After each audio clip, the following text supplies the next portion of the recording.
घर घर ग़िज़ा पहुंचाने वाली मशहूर कंपनी ज़ोमैटो के डिलीवरी बॉयज़ ने मलकपेट चौराहे पर धरना मुनाजिम किया। डिलीवरी बॉयज़ के मुताबिक ज़ोमैटो ने नए शराइत व ज़वाबित जारी किए, जिसकी वजह से डिलीवरी बॉयज़ की आमदनी पूरी तरह मुतासिर हुई है। डिलीवरी बॉयज़ ने ज़ोमैटो इंतज़ामिया से मुतालबा किया है कि नए शरह कार्ड पर असर नौ गौर करे। अस्सलामु अलैकुम।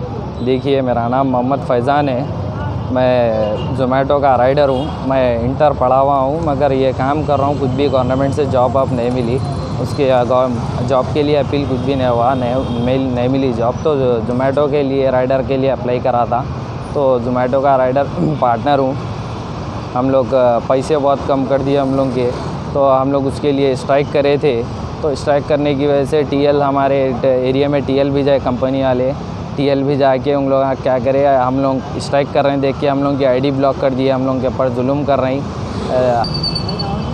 देखिए, मैं अपील कर रहा हूँ कि असद साहब और केसीआर साहब से कि हम लोग ईएमआई पे गाड़ी लिए थे, गाड़ी की ईएमआई नहीं कर रही हम लोग की। डेली हम लोग की 10,000 के हफ्ते में 10,000 किलोमीटर चल जा रही गाड़ी, मगर कुछ भी सॉल्यूशन नहीं कर रहा। ईएमआई के पैसे नहीं कर रहे हैं। हम लोग घर चलेंगे, ईएमआई देंगे, किराया देंगे, घर को चलाएंगे, क्या क्या करेंगे बोलिए आप लोग के। ईएमआई है, ईएमआई गाड़ी एक दो राइडर्स के तो गाड़ी भी लेके चले गए फाइनेंसर। और यहाँ पर ज़ोमैटो के राइडर, मेरी गुजारिश है कि केसीआर साहब और असद साहब से गुजारिश है कि आप कुछ ना कुछ करिए हम लोग के गरीब के लिए।